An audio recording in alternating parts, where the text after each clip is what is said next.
മിക്ക ഇപ്പൊ നമ്മള് ഹെയർ സ്പെഷ്യലിസ്റ്റ് ആയിട്ടുള്ള ആളുകൾ അല്ലെങ്കിൽ ഈ സെലൂൺസ് ബേസ് ചെയ്ത് നിൽക്കുന്ന ആളുകൾ പോലും പറയുന്നത്, സ്പെഷ്യലി ഹെയർ ട്രീറ്റ്മെന്റ്സ് ചെയ്ത ആളുകളുടെ അടുത്ത് പറയുന്നുണ്ട്, ഹെയർ ട്രീറ്റ്മെന്റ് ചെയ്ത ആൾക്കാരുടെ അടുത്ത് പറയും. കാരണം എന്താ വെച്ചാൽ അവരെ കെമിക്കൽ ഉപയോഗിച്ച് ചെയ്തിരിക്കുന്ന സാധനങ്ങൾ പെട്ടെന്ന് പോവാതെ നിൽക്കാൻ വേണ്ടിയിട്ടാണ് അവർ പറയുന്നത് ആഴ്ചയിൽ 2 പ്രാവശ്യമോ 3 പ്രാവശ്യമോ കുളിച്ചാൽ മതി.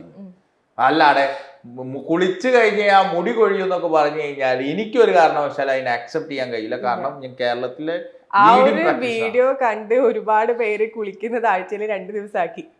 അട്ട ഫൂളിഷ്നെസ് അല്ലേ? അല്ല, നിങ്ങൾ ചിന്തിച്ചു നോക്കൂ, ഈ പശട്ട് ഒട്ടിച്ച സാധനമാണെങ്കിൽ മാത്രല്ലേ ഉള്ളൂ. ഈ നനവ് പറ്റിയ പോരുന്ന സാധനമാണെങ്കിൽ തലയിൽ എന്തിനാ മുടി? എന്നാ വിഗ് വെച്ച് ഒട്ടിച്ചാൽ പോരെ. yourself understand that there is some physical or mental problem inside you.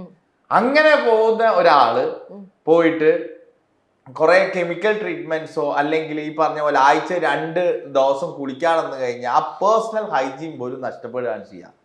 Regular hair wash നടത്തണം. A person with hair loss, ഒരാൾക്ക് മുടി കൊഴിച്ചിലുണ്ടെങ്കിൽ understand the will be any physical or mental changes. ഈ ഫിസിക്കൽ ചേഞ്ചസിൽ വരുന്നതാണ് ഡെഫിഷ്യൻസീസോ ഹെറിഡിറ്റിയോ അല്ലെ ഹോർമോണൽ ഡിഫക്ട്സ് ഒക്കെ. അതേപോലെ തന്നെ മെന്റൽ ചേഞ്ചസിൽ വരുന്നതാണ് മൈൻഡ്.